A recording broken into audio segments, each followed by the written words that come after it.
It's a beautiful spring morning here, and I wanted to welcome you to my channel and my garden. And this morning I'm out planting a beautiful rhododendron in my garden. So this beauty is called Nova Zembla. I found it at my local garden center, and the reason I picked it is because it has evergreen leaves, and as you may know, or if you've been following my videos, I really don't have anything evergreen in my backyard. So this is like the first thing that I'm going to be adding, and I do get a lot of shade from a lot of the maple trees. So I've decided to add this Nova Zembla rhododendron in this spot here. And I was very excited to find it in the garden center. These had just arrived, and this one has a lot of buds on it. I will show you the tag, what this plant looks like. So it has these beautiful deep red pink blooms, beautiful, and it's called the Nova Zembla rhododendron. So let me share the specifics of the plant with you. So again, the bloom time is May, and the color is red. So it's a really pinkish red. I think it changes to a very dark pink. The shape is rounded, and it can get up to 1.5 meters tall. So about, I would say, 6 to 7 feet tall and wide. And the foliage color is dark green, and large deep red clusters emerge atop glossy foliage on this sturdy and very popular variety. So this is again hardy to zone 5, and it attracts bees, and this one is going to be mostly evergreen, and it can be planted in part sun, part shade. So some sun is good. So this one will receive a bit of morning sun and a bit of evening sun, and I think it'll be happy in this northwest corner of my house. And I really loved how the blooms look on this. It has woody stems. It is a shrub, so it's going to get pretty tall, and I like that it's going to add a little bit of green structure in my garden here in the backyard. And it's going to be blooming really early in May, which is nice to see something bloom really early in May. So again, I will take a step back and I'll show you where I'm planting it. So this is kind of where my back garden is, and a lot of my woodland garden starts here. And this year I plan to kind of create a little bit of more of a woodland garden in this section. So I am going to plant this mostly as a foundation shrub in this corner here and let it fill in.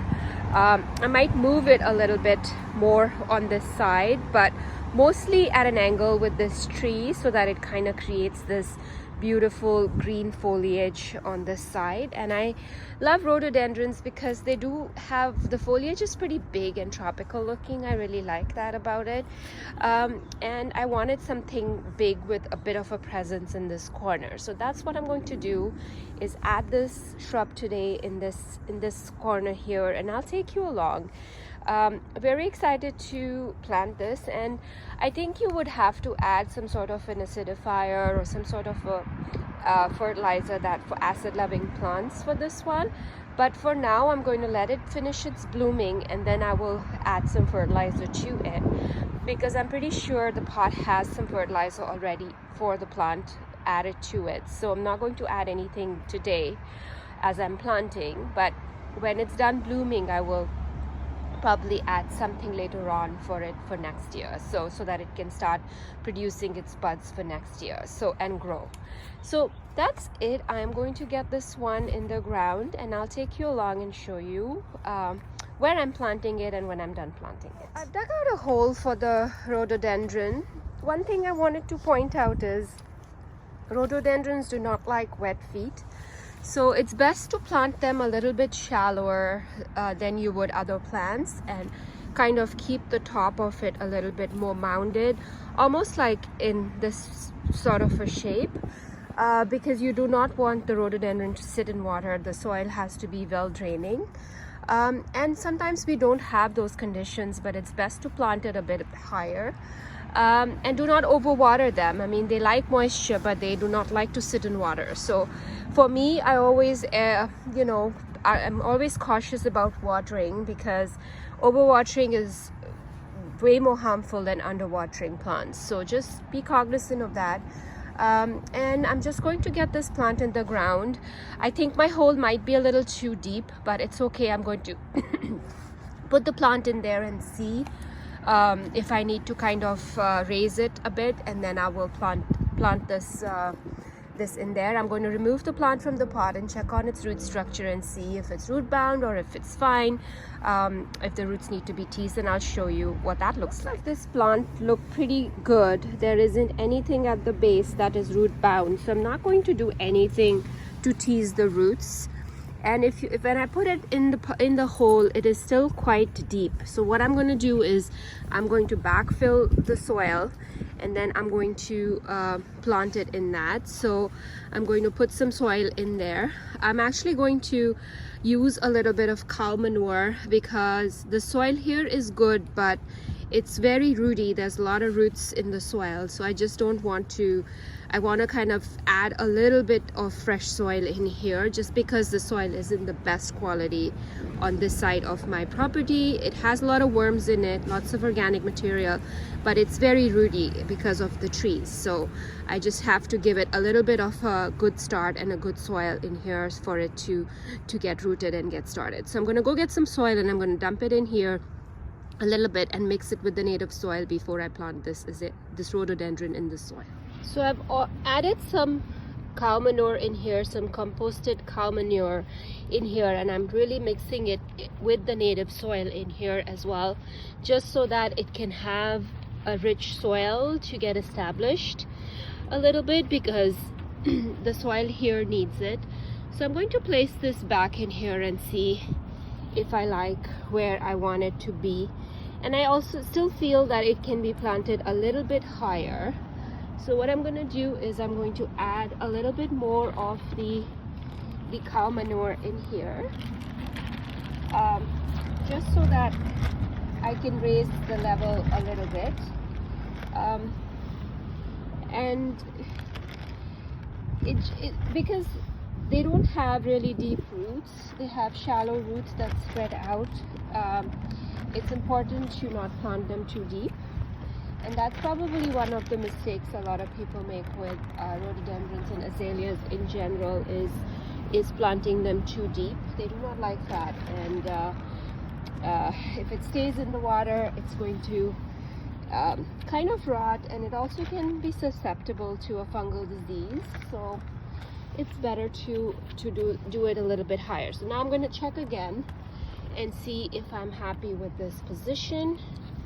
I think I'm happy with it. It's slightly higher than the ground, which is perfect. So the next thing to do is to see how you want to face your plant, like which direction do you want to face the plant. And I think I like this structure better, because the taller branching is in the back and it's kind of going outward. So I think I'm happy with this position of the plant. So I'm going to backfill and get it planted in this spot. So I like this.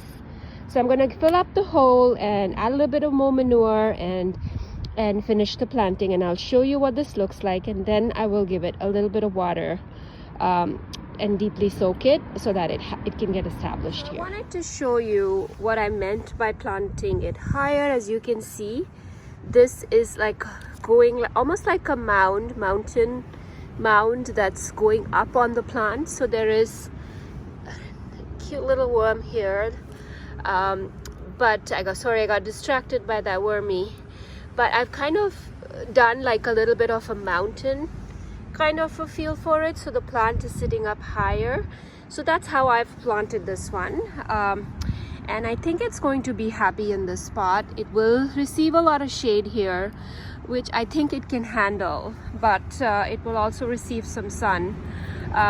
So I think with that, the planting for this is complete. I'm just going to give it a bit of a drench of water, and I'm also going to add a little bit of more cow manure along the drip line just to kind of give it a little bit more nutrition around here. So I'm going to add that and I'm going to water it. Really excited to get this plant in the ground. I think it'll look really nice. I'll give you a view. It's not clean here because I'm still working on it, but I really like how this looks. I think it's going to give it a nice green backdrop here, even when there's nothing here in the winter, and I like that. And this is actually a view I see from my patio door in my family room. So it's another tip to keep in mind, is it's nice to look at what you're looking at from the inside in the winter time. And because I have no evergreens here, I think this will be a nice green shrub that I can look at all winter, and I'll see how this feels. If I like it, I might add one more somewhere around here, a smaller one, and see how that feels. So it's good to have to try new plants. Like rhododendron is a new domain for me. I planted one last fall, which is doing really well, and I can take you next and show you what that looks like. It has a lot of buds, so I'm excited for it to bloom. I don't even know what type it is. It's probably a PJM variety. I don't know what the bloom color is going to be like, so I'm really excited for the surprise and delight this spring. But this one I know will bloom a nice fiery reddish pink color, so I'm really excited. And it's going to have really large blooms. You can see the buds here. It has lots of healthy buds on it, and this one here has a cluster of 3. So it's really nice to see a plant fully budded like this. It's good, it's healthy, and it's going to be producing a lot of blooms already this spring. So I'm really excited about it. And yeah, I think, you know, that size of bloom, I'll show you the blooms again, what they look like. The size of bloom from a distance is quite impactful when it's this dark and deep and big. So I think it needed to be big in this corner here. So I'm pretty excited to have found this.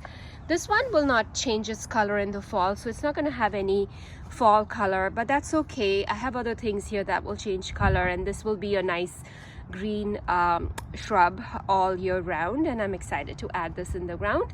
And I'll walk over and I'll show you the other rhododendron that I planted in the fall and what the buds look like on that one. And I'm excited to see what it's going to do when it blooms. This one here did change its color in the fall. It became like a more burgundy, and right now, I don't know with the sun if you can see, it has a lot of buds on it. So this one has a much delicate leaf, which is perfect for the spot where I put it, and I like it here because it's up close and I like the delicate leaves, and I can't wait to see what these blooms are going to look like and what color they're going to be. So that will be in the next video when I do my garden tour and things are blooming. I will take you along and show you what this looks like. So with that, I wanted to thank you so much for watching this video. I hope you enjoyed watching this and you learned a thing or two about planting rhododendrons. And if you have rhododendrons in your garden, especially Nova Zembla, I'd love to hear from you. Let me know what you think, how it's doing in your garden, and what you love about it. I'm excited for its big blooms with a big impactful color. So that's what I'm most excited about. And also the evergreen quality, which is going to be more evident as it grows. It's not going to be a very fast growing shrub, so it's okay, it can take its time, but I'm excited to get it in the ground, especially because rhododendrons are quite long living shrubs. So it's nice to have that in the ground and planted. And layered up with other things around it. So I do have hellebores and daffodils and all kinds of things in the back there, and I'm planning to extend my woodland garden out here and put a whole bunch more hostas and estives and all kinds of stuff. So more to come from me. So if you haven't subscribed already and are interested in following me, I post regularly about all things gardening. Do hit the subscribe button, and if you like this video, please do give me a thumbs up. That really helps me know that you're watching my videos and you like my videos. So thank you again for watching, and have a fabulous day wherever you're joining me from.